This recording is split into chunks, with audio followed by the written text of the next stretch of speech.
Hello दोस्तों, आज हम बात करने वाले हैं हाल ही में रिलीज हुई crime drama movie the night clerk के बारे में। इसमें टाई शेरिडान, नॉक नॉक फेम एना डी अरमास और जॉन लेगिजामो मुख्य भूमिका में नजर आते हैं। तो विदाउट वेस्टिंग एनी टाइम शुरू करते हैं मूवी की एक्सप्लेनेशन। मूवी की शुरुआत में हम देखते हैं बार्ट ब्रॉमली को। बार्ट एक होटल में क्लर्क का काम करता है, जहाँ उसने कुछ हिडन कैमरास लगाए होते हैं और उसकी रिकॉर्डिंग वो घर बैठे बैठे देखा करता है। दरअसल उसे एस्पर्जर नाम का सिंड्रोम है। ये एक तरह का न्यूरोलॉजिकल डिसऑर्डर होता है। इस तरह के लोग सोशलाइज नहीं हो पाते, उन्हें बोलने में दिक्कत होती है, वो इंट्रोवर्ट होते हैं। तो बार्ट भी उन्हीं में से एक होता है।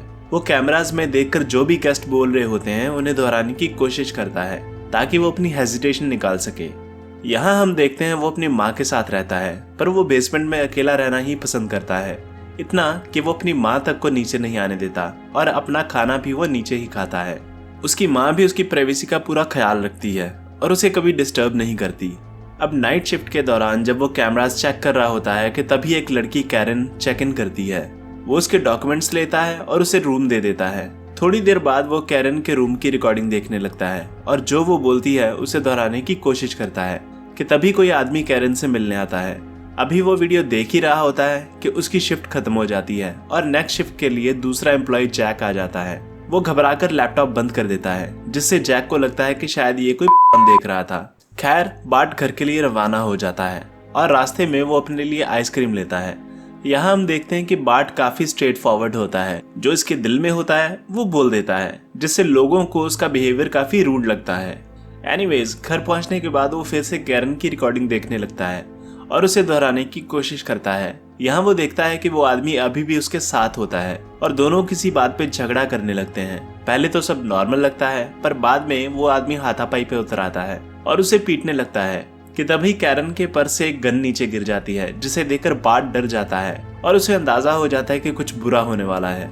तो वो होटल में फोन करता है, पर बाद में फोन काट देता है और खुद गाड़ी लेकर होटल चला जाता है। यहाँ वो पीछे के दरवाजे से होटल में दाखिल होता है और कैरन के रूम तक पहुंचता है। उधर दूसरा क्लर्क जैक सिगरेट पीने होटल के बाहर आता है और बार्ट की गाड़ी पार्किंग में खड़ी देखता है कि तभी उसे गोली चलने की आवाज आती है। वो भागकर कैरन के रूम में जाता है, जहां बार्ट पहले से ही बेड पे कैरन की लाश के पास बैठा होता है। जैक पुलिस को कॉल करने जाता है और पीछे से बार्ट उस रूम में लगे सब हिडन कैमरास निकाल देता है, पर ये करते हुए उसे एक मेमोरी कार्ड नीचे गिर जाता है। इसके अगले दिन डिटेक्टिव एस्पाडा छानबीन करने आता है और होटल के मालिक से पूछताछ करता है।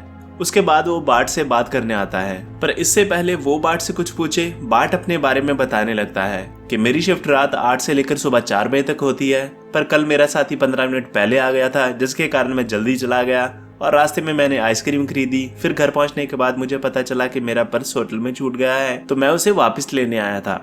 एस्पाडा को उसका बिहेवियर काफी अजीब सा लगता है। यहाँ वो उससे कुछ देर बातें करता है और उसे रियलाइज होता है कि शायद ये झूठ बोल रहा है और कैरन का खून उसी ने किया है, क्योंकि अगर उसके मुताबिक वो अपना पर्स होटल में भूल गया था तो उसने आइसक्रीम कैसे खरीदी। तो इनिशियली एस्पाडा को उस पर शक होता है और पूछताछ के लिए वो उसे पुलिस स्टेशन ले जाते हैं।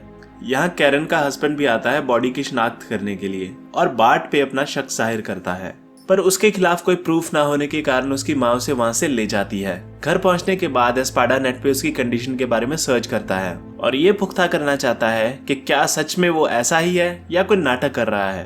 खैर, दोबारा रिकॉर्डिंग चेक करने पे बार्ट को उस अनजान शख्स के हाथ में एक टैटू नजर आता है। अब अगले दिन उस हादसे की वजह से होटल का मालिक बार्ट को किसी दूसरे होटल में शिफ्ट कर देता है। यहाँ भी उसकी ड्यूटी का सेम टाइम होता है। तो शिफ्ट के दौरान एक लड़की एंड्रिया रिवेरा चेक इन करती है, जिसे देखकर बार्ट थोड़ा नर्वस हो जाता है और पहली नजर में ही वो उसे अच्छी लगने लगती है। उसके जाने के बाद बार्ट अपनी टाई को कंप्यूटर के साथ कनेक्ट करके वो वीडियो क्लिप देखता है जब एंड्रिया आई थी। दरअसल बार्ट ने अपनी टाई में भी कैमरा छुपा रखा था और वो रिप्ले करके उसके साथ बात करने का अभ्यास करता है ताकि नेक्स्ट टाइम वो उससे अच्छे से बात कर सके। अगले दिन हम देखते हैं कि डिटेक्टिव एस्पाडा उस पर नजर रख रहा होता है, जिससे बचता हुआ वो एक मॉल में घुस जाता है जहाँ वो एंड्रिया से मिलता है। यहाँ दोनों कुछ टाइम बातें करते हैं और एंड्रिया उसके बात करने के अंदाज से उसके सिंड्रोम को पहचान लेती है, क्योंकि उसके भाई को भी सेम प्रॉब्लम होती है।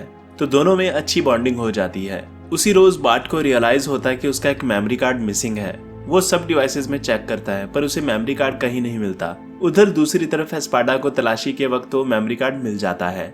वो उसकी रिकॉर्डिंग कैरन के पति को दिखाता है, पर उस वीडियो में सिर्फ पैरों की ही फुटेज होती है, तो उन्हें कुछ भी समझ नहीं आता। यहाँ कैरन का पति कहता है कि बार्ट ने ही उसकी बीवी का कत्ल किया है, तो तुम उसे गिरफ्तार करो। पर एस्पाडा कहता है कि सिर्फ वीडियो बनाने के लिए वो किसी को गिरफ्तार नहीं कर सकते। इसके बाद बार्ट एंड्रिया के कमरे में भी हिडन कैमरास लगा देता है और उसे देखता रहता है। एंड्रिया को भी बार्ट अच्छा लगने लगता है और वो सिगरेट पीने के बहाने बार्ट से बात करने आती है। तो यहाँ स्विमिंग पूल के पास दोनों रोमांचित हो जाते हैं और एक दूसरे को किस करते हैं। उसके अगले दिन बार्ट एंड्रिया के साथ सुनहरे भविष्य के सपने देखने लगता है और हेयर कट करवा के नई ड्रेस खरीदकर, क्लोन खरीदकर और नई कार लेकर उसे डेट पे ले जाने के लिए आता है। पर यहाँ किसी अनजान शख्स को एंड्रिया के कमरे में देखकर उसका दिल टूट जाता है। ये वही शख्स होता है जो उस दिन कैरन के रूम में था। वो उसके टैटू से उसे पहचान लेता है, पर वो कौन था और वो एंड्रिया के रूम में क्या कर रहा था ये हमें आगे पता चलेगा। बेचारा बार्ट वहां से चुपचाप चला जाता है।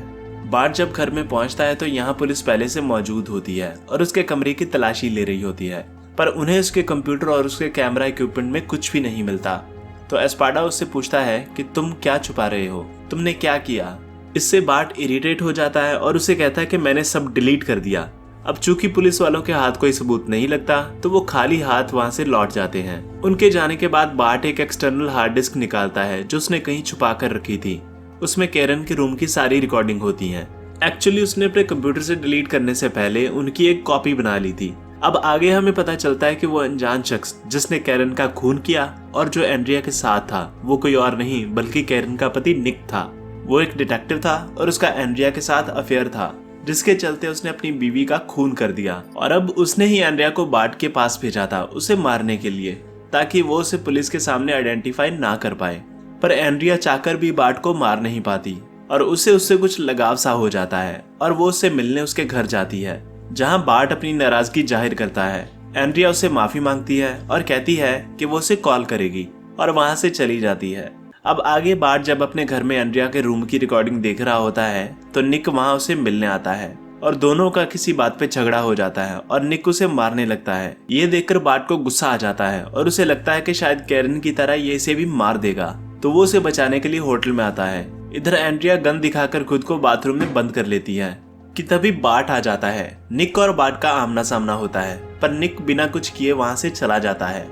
एंड्रिया के पूछने पे कि तुम यहाँ कैसे पहुंचे, वो हिडन कैमरास दिखाता है और फिर वो उसे कैरन की रिकॉर्डिंग के बारे में बताता है और उसे अपने साथ लेकर अपने घर आ जाता है। यहाँ एंड्रिया वो रिकॉर्डिंग देखकर शॉक हो जाती है और उसे कुछ समझ नहीं आता कि वो क्या करे। बार्ट उसे कहता है कि वो बुरा आदमी है, तुम्हें उससे दूर ही रहना चाहिए और हम ये रिकॉर्डिंग लेकर पुलिस के पास जाएंगे। पर वो रोने लगती है और फिर वो उसके बेड पे जाकर सो जाती है। बार्ट भी उसे सांत्वना देने के लिए साथ लेट जाता है और उसकी भी आंख लग जाती है।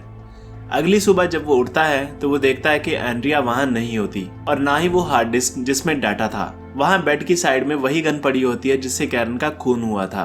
इसका मतलब ये बनता था कि एंड्रिया ने उसे फंसाने के लिए वो गन वहां छोड़ी थी ताकि पुलिस उसे खूनी समझकर पकड़ ले और वो दोनों आराम से निकल सकें।